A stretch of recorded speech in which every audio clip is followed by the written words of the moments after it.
been a minute since I've had you in my kitchen. I'm excited to have you back. Tomorrow is St. Patrick's Day, so to get ready, we're gonna make some corned beef and sauerkraut. Can't have St. Patty's without the corned beef and cabbage of some sort. It's actually a really simple dish. We're gonna get started tonight so we can take it into work tomorrow for lunch. Nice and easy and enjoy it on St. Patrick's Day. First thing I wanna do is get your oven to 350. While your oven's heating up, you're going to get your pan out. You're going to want to use a pan that you can use on your stovetop and then also put in the oven. Something that's going to be at least 4 to 5 quarts, depending on the size of the brisket you're using. I'm using a small corned beef, so I don't need that big of a pan. So the first thing you're going to do then is get about a tablespoon or so of olive oil into this pan and turn the heat on. You just want to get the pan hot. We're going to sear the brisket on both sides to get a nice crust. And while it's searing, we can cut up the veggies that go in it. Most corned beefs that you buy in store are going to come with a seasoning packet. We're going to toss the seasoning packet. Trust me, you don't need it, you don't want it. You can make such better seasoning on your own and better flavor on your own. So you're just going to get your corned beef, your little brisket out of the packaging, and we're going to get into a hot pan just to get a nice little crust on both sides.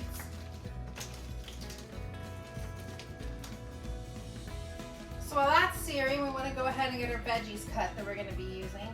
First thing, grab a mixing bowl because we're going to mix up the veggies and the sauerkraut all together. So it's just easier to have a bowl on. We got our bowl, we got our veggies, so let's get started. We're going to just do about 5 white potatoes, about palm-sized white potatoes. We're going to cut them into quarters. Pretty simple. Down the middle, down the middle. Just make nice big quarters out of them. Let's get all those cut up now. Next, you're going to get 2 apples. I'm using Honeycrisp. Feel free to use any kind of apple you like.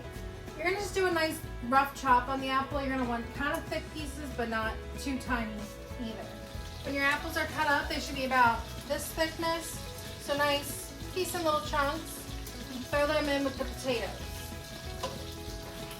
Let's cut up one more apple. Last thing you're going to want to cut is 1 onion. Again, kind of do the same about rough dice as you would on the apples.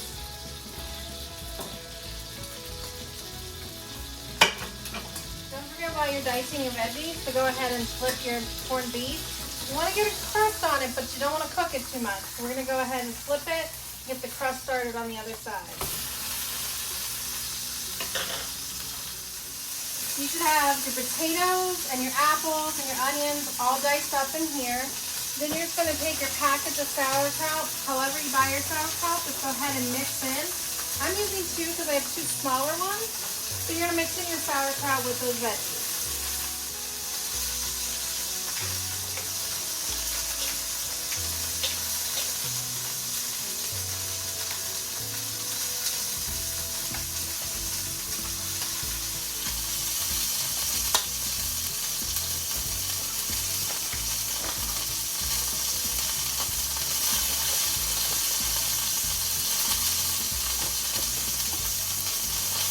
You want a lot of this mixture because you're going to be lining both the top and bottom of your pan with it and completely covering your corned beef brisket in the sauerkraut, apple, and potato and onion mixture.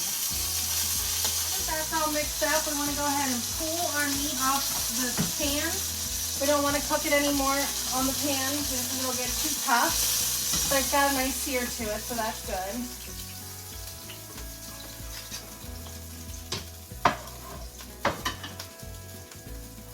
This time too, we can go ahead and turn the stove top off because what we're going to be doing is filling our pan with the sauerkraut and apple mixture. We're going to put about half of our mixture all across the bottom of the pan, make a nice kind of bedding for the beef.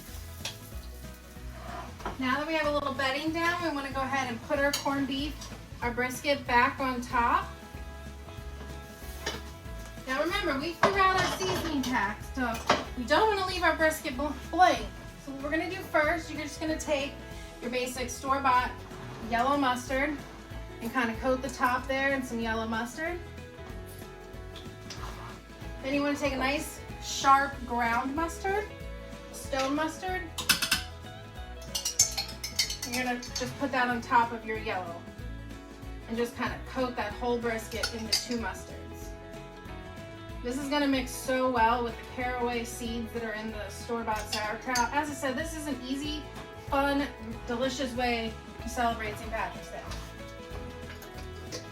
And last thing you want to add on top of that is just some brown sugar. You just want to put enough brown sugar on top of your brisket to just kind of coat it, but not make it so sugary that it takes away all the other flavors and makes it too sweet. Honestly, don't even have to measure this, just kind of sprinkle it on there.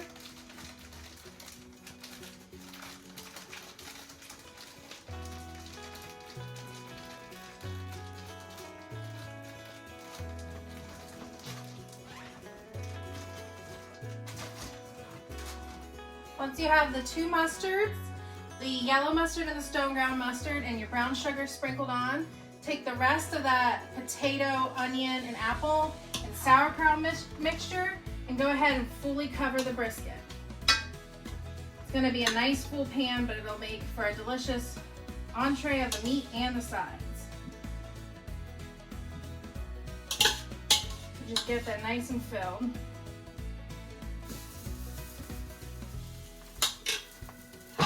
Once your skillet's all full, and I mean it should be full, you want to go ahead and open a bottle of beer. I am using Red Bridge. It's a gluten-free sorghum beer. You can use any beer you'd like. And you're just going to pour the beer on top. You need a little liquid for it to cook, and the beer provides a lot of flavor. So just pour that whole bottle right there in the pan. At this point, your oven should be heated up, and we're actually done already. Today's a quick episode. What can I say?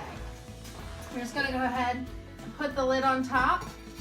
We're going to stick this in the oven for about 4 hours at least. You want 4 to 5 hours depending on the size of your meat. You're looking at about 25 minutes per pound of your meat. So for me, I'm going to put mine in for about 4 hours. It's going to slow cook on 350. The veggies and the sauerkraut are going to make an awesome side. The meat will be nice and tender when it's ready to come out. I'll make the perfect lunch for tomorrow for St. Patrick's Day. So I'm going to stick it in the oven now, and I'll show you what it looks like in 4 hours.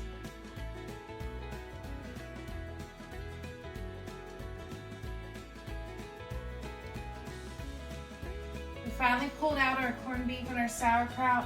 It looks amazing. I wish you could smell my house right now. It smells incredible. I cannot wait to eat this tomorrow.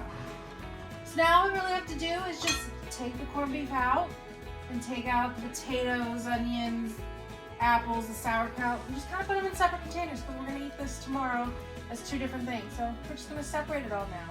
Once you have your meat separated, you just want to take the juice that's left on the bottom of the pan you cooked in. So like this juice here, we're just going to pour it on top of the corned beef and shred it. You want to shred it with that juice one because when it's reheated tomorrow, it's going to need some liquid to soak up so it doesn't get dried out. So now we have the liquid on it. We're just going to shred it real quick. How good does that look? Delicious corned beef all shredded up, and look at the potatoes and the sauerkraut. The apples have cooked down. Cannot wait to dig into this tomorrow. Could not ask for a better St. Patrick's Day dinner or lunch. It was wonderful to have you in my kitchen as always. Love having you stop by for some crave-worthy, delicious recipes. Have an amazing St. Patrick's Day. Sláinte, cheers, enjoy yourselves, and come by next time for some more crave-worthy food.